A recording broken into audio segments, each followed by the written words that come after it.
Hello, and welcome to Addicted to Lacrosse. This is Season 5, Episode 20. Today is Sunday, April the 29th, 2018. My name is Graham Perro. With me, as always, are Melissa Daphne and Tyler Fitch. We've got a bunch to talk about, I guess. The East is settled. We had the last 5 games of the season, and the playoff matchups are also set. So we'll go over the East first of all. We have Georgia finishing in first place thanks to their win this afternoon. Rochester finished in second thanks to their win yesterday, and New England finished in third. Toronto and Buffalo are out of the playoffs. Toronto is fourth, and Buffalo is fifth in the East. So, of the three of us, I'm out of the playoffs, Tyler's out of the playoffs, and Melissa's still in. Although I expect to be out of the playoffs after next weekend. So after next weekend, then Melissa will be out as well. So I guess that'll do it for another episode of... No, okay, I guess we can keep going. I suffered through a 2-16 season and got the same result as Graham at a macro level. So it could have been worse for you, Graham. Fair enough. Fair enough. I have to give you that. All right. So yesterday, actually, yeah, it was yesterday, wasn't it? We had Georgia beating Vancouver, but not by much. We had Rochester over Buffalo, also not by much. Colorado over Toronto by a little bit more. Saskatchewan snuck by Calgary in a game that really didn't mean much to anybody, in terms of the standings anyway. And then this afternoon, Georgia beat New England 16-11, and that finally settled everything. I guess that game basically decided who was first and who was third in the East. Everything else was already figured out on Saturday. So we have some awesome things and some not awesome things. And it looks like Tyler has the most of the three of us, so we'll let Tyler go first. Ooh, alrighty. I'm going to start off with that game from this afternoon. As the game was going on, it's like, wow, this is like a good feed. And I realized I had this sneaking suspicion that what the league did is they threw some extra resources into this final game. It was the Twitter game of the week. But I also feel that they did that whole, we're going to have a dedicated producer and dedicated cameras and not show the Jumbotron feed project or idea that they have for next season. Because I at no point did I see like a bunch of crowd shots. As soon as somebody would score a goal, they would instantly go into like 3 different replay angles. It was all focused on the game. So I think they did it. And I liked it. I liked it a lot. It was way better. Also, what was great was the announcer. Like a month ago, 2 months ago, I was totally hammering this guy, and I'm sorry I don't remember his name, but he has gotten better. He's doing his job. So great feed, great production quality, good job, NLL Productions, whatever you want to call their service. It was noticeably different. They didn't mention they were doing it, but I can't imagine that they weren't because it was different and better. So that's my first awesome. I'm going to go to you, Melissa. That gives me a lot of hope for next season. I know because I was watching the Buffalo-Rochester game, and it is a little weird when you're getting the radio feed and then you have the Jumbotron feed, and there's just a lot of different things going on. So yeah, that I haven't watched that game yet, so I'll have to, because it's not up, but I'll have to try and go back to that one. But my first awesome was Joey Cupido. Like, he was just really awesome, and he had 2 shorthanded goals, I think 5 points on the game. He just looked like why he was Transition Player of the Week and why he's been nominated for Transition Player of the Year, and I think he won 1 year. 2015, I think it was. I have like a vague memory of it. And I know Teddy definitely had commented that, maybe this shows why he's in the running again. Yeah, and it does. He is a solid transition player. He's fast. Schreiber could not catch him at one point when he scored. And when he does it, he makes it look easy. Although there's a lot of times I feel he could take a shot and he doesn't, and he ends up fumbling it or something. But overall, Joey Cupido, very awesome. What about you, Graham? Excuse me. I'm going to echo that. My first awesome was basically the Rock in the first half and Colorado in the second half of that game, and particularly Cupido. The first half, I was all optimistic that the Rock offense looked like it was doing pretty well. Adam Jones was scoring. Brett Hickey was scoring, and they looked pretty solid. They looked like they were confident, and they knew their backs were to the wall, obviously, so they had to win this game. And yeah, like I said, in the first half, they looked like they weren't necessarily in control. Like, we got this game, no problem. But they were definitely making a game of it. Second half, they seemed to have much more difficulty solving the Mammoth defense, and Colorado really turned it on. And like you said, Melissa, Capito was great. He was all over the place. And I'm in the process of picking my award winners for the Isle Indoor column, which will come out probably next week, I guess. But we have to make our picks this week and figure out who we think should get these awards. And my Transition Player of the Year award, the top two positions were Challen Rogers and Joey Capito, and I kept flipping them back and forth. And then I watched ahead in this game, and I thought Capito was the clear winner of the two. Not that Rogers had a bad game, but Capito was outstanding. So I think that convinced me to finalize my Transition of the Year award winner to Joey Capito. So there's a sneak preview for you. We'll be talking about who we think should be winning these awards probably in next week's show, just to make sure we all have enough time to make our decisions. But there's my awesome Rock in the first half, Colorado in the second half, and Joey Capito. All three of those things were pretty awesome. Tyler. Sure. My next awesome is Mark Matthews. He set the NLL single season assist record last night. He finished this year with 84, breaking the old record, I think just by one, but got the job done. He really leads that team. I don't know, so you, Graham, that was tweeting about who the goals were distributed to. Like, he had 23 to Ben McIntosh, 23 to Robert Church, like 64 was 84, just to two players. So like, he's got a lethal offense around him, and takes advantage of it to the woes of all their opponents. So the mailman delivers 84 times and gets a new NL record. I think that's single season, regular season record. I think that's pretty awesome. Melissa, what's your next one? Woohoo, DU alumni.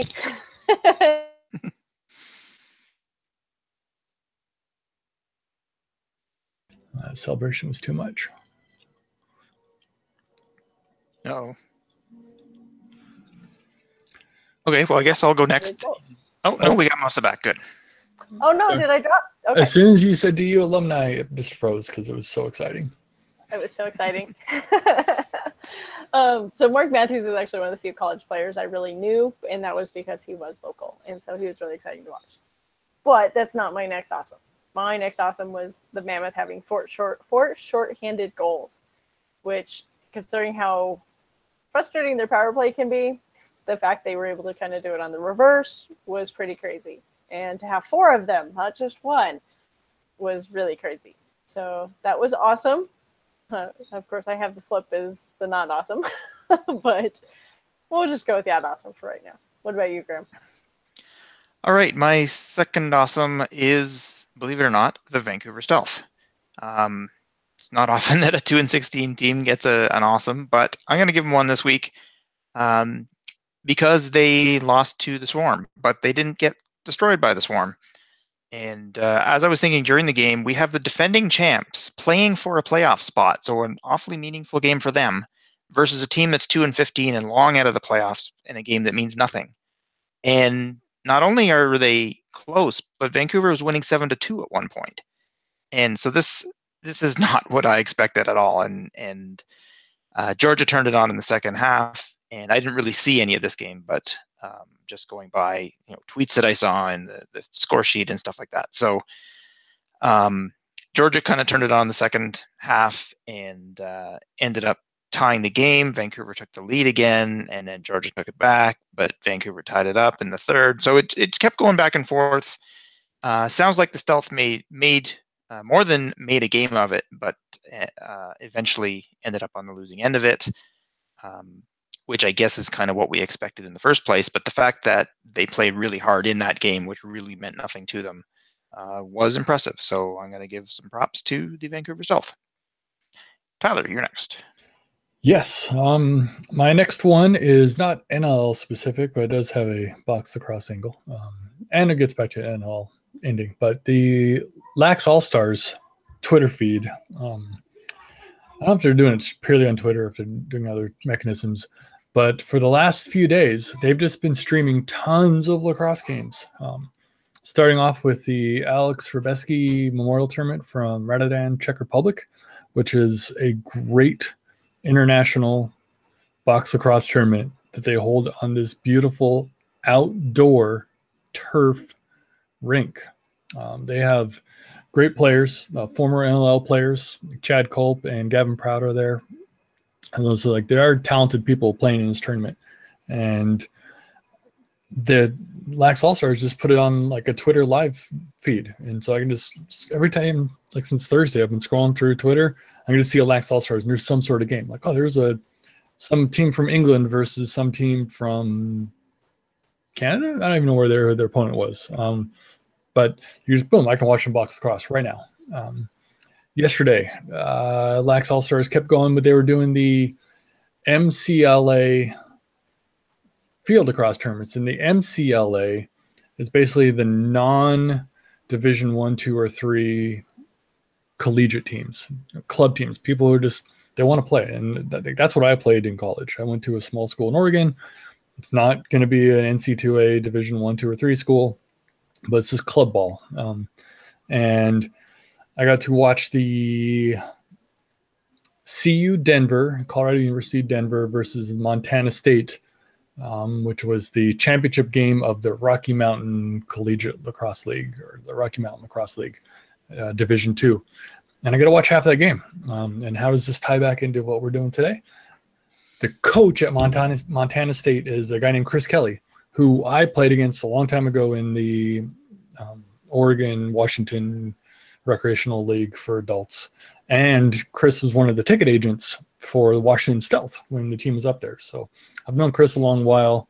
He headed back to Montana. I think he had his roots there. So now he's coaching. And like, I get to see a guy I know coaching his college team, thanks to Lax All Stars broadcasting everything. And it's all for free. Just get on Lax All Stars Twitter account and look for the good games, and then they'll be broadcasting. So thanks, Lax All Stars. You're awesome. And keep up the good work. Melissa, how about you? Well, and second tie-in is University of Colorado Denver is one of my alma maters. So that's actually where I went to grad school. So, wonderful. Yeah, it's basically CU, for those who don't know. It's the Denver campus, which is down in Auraria campus, right in the heart of Denver. So, and I also want to say Lax All Stars is really awesome. And if you're not familiar with them, they do a lot, and I do mean a lot of things to grow the game. And so growing the game is one of their primary goals. And so I love to give them my support any way I can. So definitely, if you're not familiar with them, check them out because they do a lot. And when you see how involved they are, it's really kind of crazy because they do a lot to grow the game.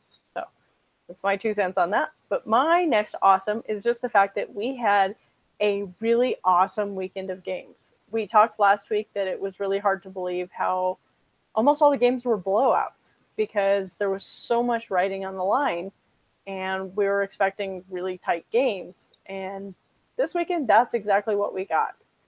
There was definitely some interesting twists. I mean, the Rochester Buffalo score looks really close, but the fourth quarter, Buffalo was making a comeback, but for the most part, Rochester was dominating the second half. So some of them weren't as close, but you could tell each team had a lot riding on it.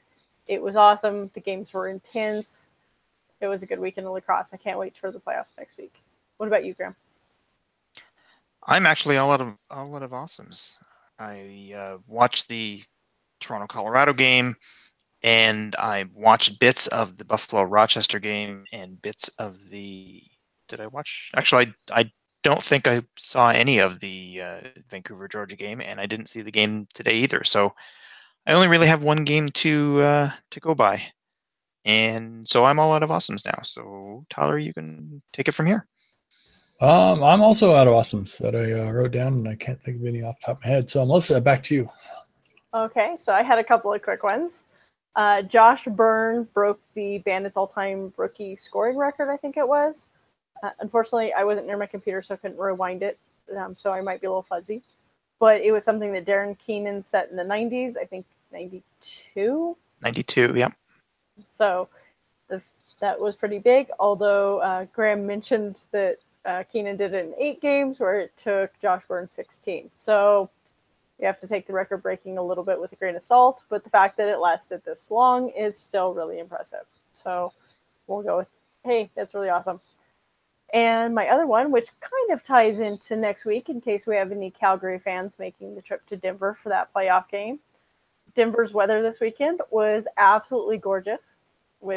Considering we had some snow and rain last week, it was extra nice. We were about 75 to 80 degrees, which is 24 to 26 Celsius. So yeah, it was just gorgeous. So if any of you Calgary fans are coming next weekend, hopefully we'll have a repeat of this weekend because it's a good time. April's very, you never know what to expect. So plan for snow and plan for summer at the same time, and you'll be okay. So those are my awesomes. You want to kick us off with not awesomes, Tyler? Sure. The NL season is winding down. Mercifully, the stealth season is over. So starting to shift gears to summer ball. Waiting for the WLA and MSL seasons to start. But if you're watching the recording, I've got my wife's Mike Grimes Langley Thunder jersey. So I'm transitioning my mindset to like not all just NL teams.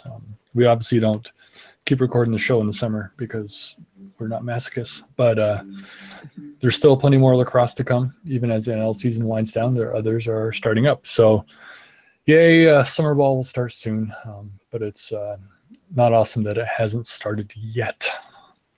I'm going to go over to Graham this time. All right. Little known fact, Mike Grimes retired as a member of the Toronto Rock. Without ever playing a game there. Never having played a game for the Toronto Rock, but he was traded to the Rock before. I think he may have gotten injured and then he had just retired. I'm not sure what happened, but he had to have a job, and it didn't mesh with playing the scheduling. So that was a bummer because that's one thing I was noticing this weekend. Like nobody really picks off passes anymore. But Mike Grimes picked off a lot of passes. Like that was one thing that he was phenomenal at. But anyways, he works like power lines. Like you call it hydro up there, but down here he's like works for the power company. So yeah, he just has to be out and about whenever the games are, I guess, something like that. He's one of the guys that helps keep the lights on, I suppose. All right, my first not awesome. Back to the Toronto Mammoth game, and that is goaltending. And it wasn't horrible. It was a pretty high-scoring game. It ended up 19 to 15. And most of those 19 goals were Nick Rose. Brandon Miller did give up a couple. As he came in, I don't think he came in until the fourth quarter, and I think that was mostly because he's faster at running to the bench than Rose, so that when they wanted to get him off for the extra attacker, it would save them a couple of seconds. But he did give up a couple. But in any case, Rose wasn't terrible, like I said, but not great. And it was odd that Dylan Ward was also not great. I did see a tweet from somebody, this is the worst goaltending I've ever seen, which implies you haven't watched an awful lot of lacrosse, because it wasn't that bad. But it was odd that both of them have sort of, I mean, they're two of the best goaltenders in the league, and both of them had off nights on the same night. Now Ward wasn't really playing for anything. They already had their playoff position set and that sort of thing. But nobody goes into a game like this not trying to win. So I thought it was weird that they both had kind of off nights in the same night, and the goaltending wasn't great. So that's not awesome. Melissa, you are next. All right. So I'm a little surprised they honestly didn't put Ward on the bench and play the backup goalie since this game didn't count. But that's a whole other thing. And I also find it funny that Tyler wore his WLA jersey, and I almost wore my Burnaby Lakers jersey tonight. So, I've got one of those in the closet too. and then instead, Graham and I match with the Storm. So, kind of funny how that works. Mine's Minnesota rather than Georgia, but close enough. Yeah, mine's Minnesota too. Either way. So my not awesome, I really didn't have a lot of not awesomes. Mine really was the flip of the fact that Toronto allowed 4 shorthanded goals. I think that kind of shows that they just weren't quite clicking for a while there. And Mammoth definitely took advantage of it, but they just looked a little off. So maybe the altitude finally started getting to them in the second half, something, because it just looked a little rough. So what about you, Graham? Or wait, no, I guess we're back to Tyler. Sorry. Yeah, I switched up on you. My next one is not even NL specific. So the NL had a pretty good weekend, but the MLL, the Major League Lacrosse, the Outdoor Pro League, is already going, and to me, that's not awesome. I'll tell you why. This weekend, one of the players, Marcus Holman, set the single game record for goals in a game with 11 goals, a record that John Grant Jr. set 2 years ago in one of his last games. But here's the deal. Holman potentially did it against scrubs. The MLL starts their season before the players that the teams drafted a couple weeks ago in the out of collegiate players have even joined the teams because they're still playing on the college teams. So there's people playing in the league right now who will not be in the league in a couple of weeks. Beyond that, one of Holman's teammates is Tom Schreiber, who is busy somewhere else, who normally would share the load and score a ton of goals himself. So with nobody around to do it, Holman's like, oh, I can do it by myself against players who won't be in the league in a few weeks. And so he sets a record that I think is borderline bogus. Like, did he beat up on people who had no right actually being on the field against him or won't be there in an equal footing of like, all right, everybody puts their best team out? Like, he's not going to do that, I don't think. So why, MLL, why do you start your season so early when the new players aren't there, your best players aren't there? Like, the 2-time defending MVP was in Denver playing indoor, and his teammate goes off. And I don't think it counts. It shouldn't count, but it will. So that frustrates me. Graham, what do you got? I've actually heard the term proverlap thrown around the last couple of weeks, which I'd never heard before, which obviously referring to the overlap between the 2 pro leagues. And basically nobody likes it. And any talk I've heard of it from players or coaches or fans or anybody involved with either league, they don't like it. But neither league seems overly willing to do anything about it. Now, we talked about this last week or 2 weeks ago briefly, and I mentioned that I'm sort of optimistic, or at least more optimistic than I have been in years, that Nick Sakevich may be willing to do something about it, or at least talk to the MLL and do something about it, because it seemed that George Daniel didn't even want to talk to the MLL, or they didn't want to talk to him or something. I don't know what direction that flowed in. It might have flowed in both directions.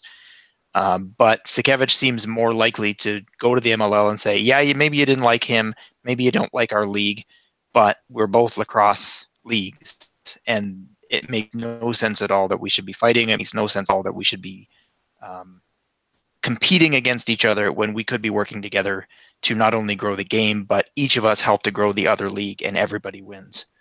I think he's more likely to do that than Daniel was. So I remain optimistic. Clearly, it's not happening this year. Maybe it'll happen next year. Who knows? But in any case, proverlap is a new term that I've heard a couple of times in the last little weeks. So I'm not sure I particularly like the word, but at least there's a particular term for it. But next, not awesome, I only have 2 actually, is the same as Melissa's as well, and that was the Rock Power Play. They had several power play opportunities. I don't actually remember how many, but there was a few. They only got 1 power play goal, but they gave up 4. So it got to the point where it's the old joke, like the referee starts to call a penalty on the Mammoth, and the Rock are like, no, we decline the penalty. We'd rather just play 5-on-5 because we're not going to get scored on as much. Of course, that's not a thing in lacrosse, but yeah, it started to get to, okay, Mammoth taking a penalty. Is this good? I don't know if this is good. This isn't good. And it turned out more often than not that it wasn't good. So yeah, that was a little disappointing. You would think once you've gotten to the point where you've given up 3 shorthanded goals, you really need to make some changes and make damn sure it doesn't happen again. And it happened again. So something was not going right there. And it's disappointing that in the game that they absolutely had to win more than any others, they still couldn't get it together. So that's disappointing. Melissa, you are next. Yeah, maybe we'll just blame altitude. I mean, Sure. it really can impact you. So maybe it really just was impacting because second half they did not look as strong, and that could be when it was hitting in. So I really didn't have any other not awesomes. Although to touch on what Tyler was saying, I know we've complained about it a few times over the years. I really do hope these 2 leagues figure something out because, as I said when we last discussed about it, I gave up my MLL season tickets because I was missing the first half of the season, which is when we had the home games because they play at Invesco Field or Sports Authority Field or Mile High, whatever the hell the field's called now, which is where the Broncos play. So it's home heavy the first half. So if the first 4 games are at home and because of the playoffs, I miss the first 3 games, there's no point in me having season tickets. So as Graham already said, nobody likes this. Fans hate it, players hate it, coaches hate it. It makes no sense. Like, it's hard to take a league serious when, as Graham said, most of the players that are going to be on the team aren't even available to play for your team yet. So I really hope for the fans' sake that they get that fixed. Did you have any others, Tyler? No. I did remember one more awesome, which was the quick restart in New England today that Jeremy. Why am I blanking on the good Thompson brothers name? Lyle. Lyle. They did a quick restart on a dead ball, and he had been playing defense. He just off to races in front of everybody, and just it was beautiful. Anyway, so good job on the quick restart. But no more not awesomes. I am all done. All right, then we will move on to the prediction section of the show. And we had pretty good weeks, actually. I was 4-1. Tyler was also 4-1. Melissa was only 3-2. But seeing as that's the end of the regular season, we can now give the final stats for our predictions.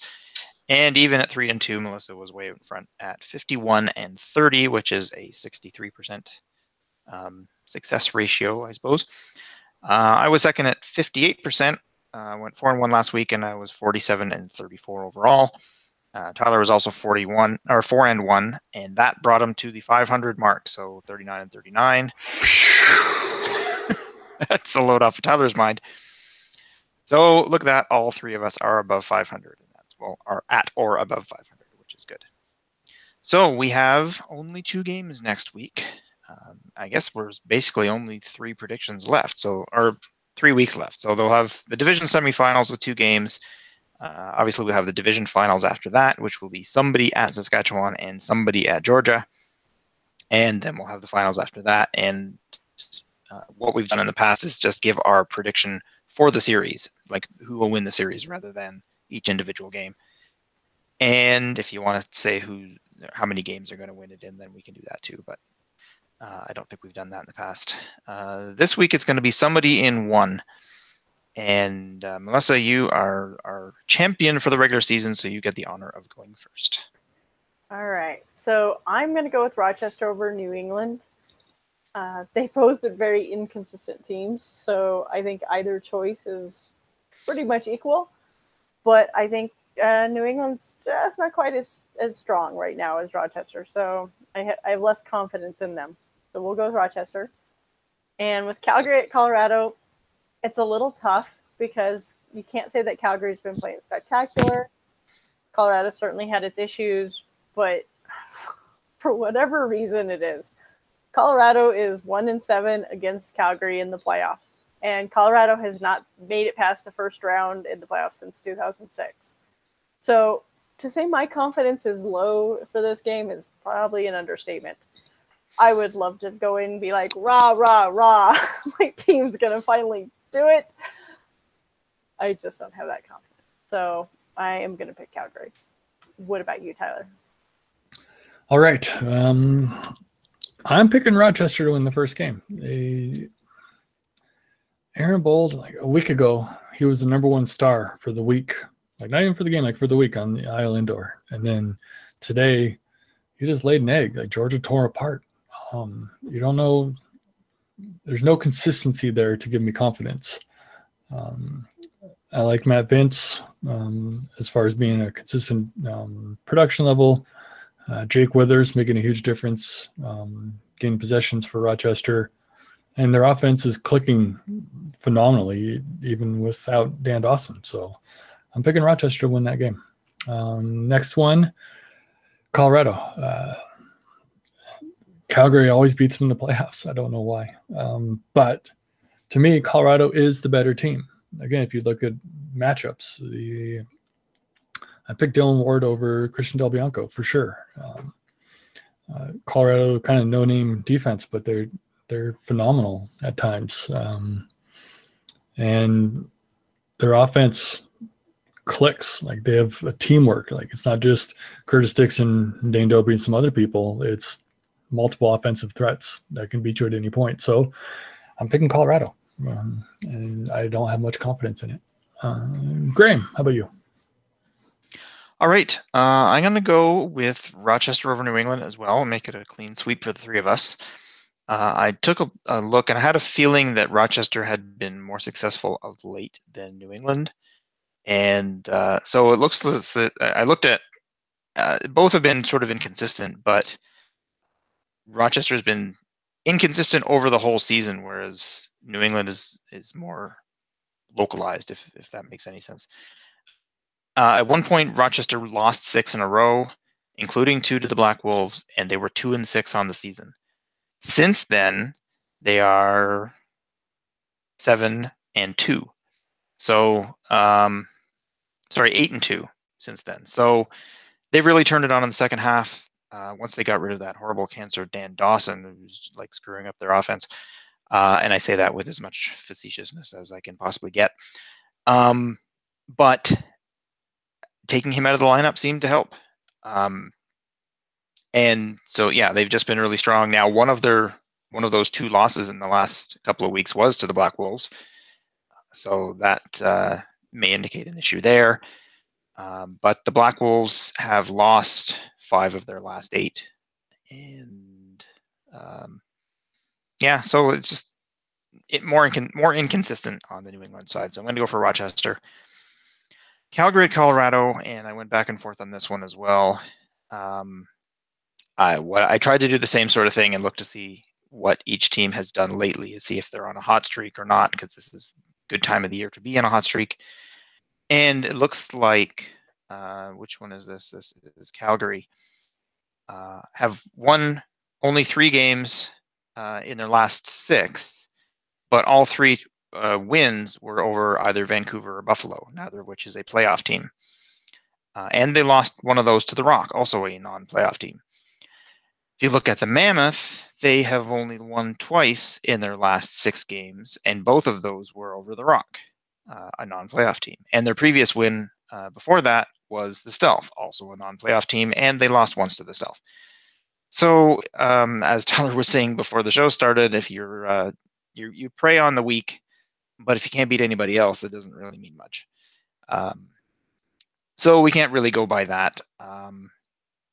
I think Christian Del Bianco has had an outstanding season. So has Dylan Ward, and they're probably my top 2 for goaltender of the year.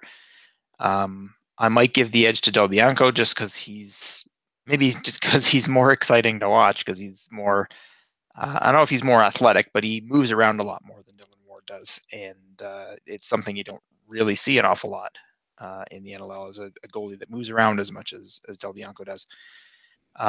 Colorado has a really strong defense. So I'm going to go for Calgary, but like you guys, I'm not super confident in that pick. So it looks as if the 3 of us think Rochester will come out on top in the East.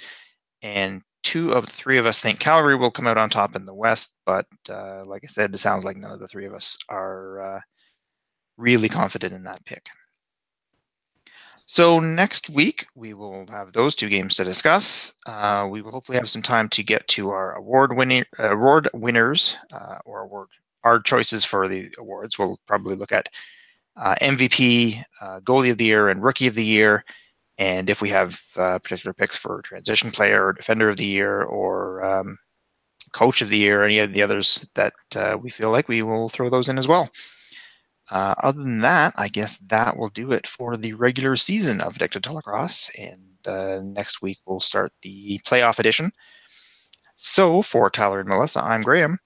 Thanks for listening, and we will see you in the playoffs next week.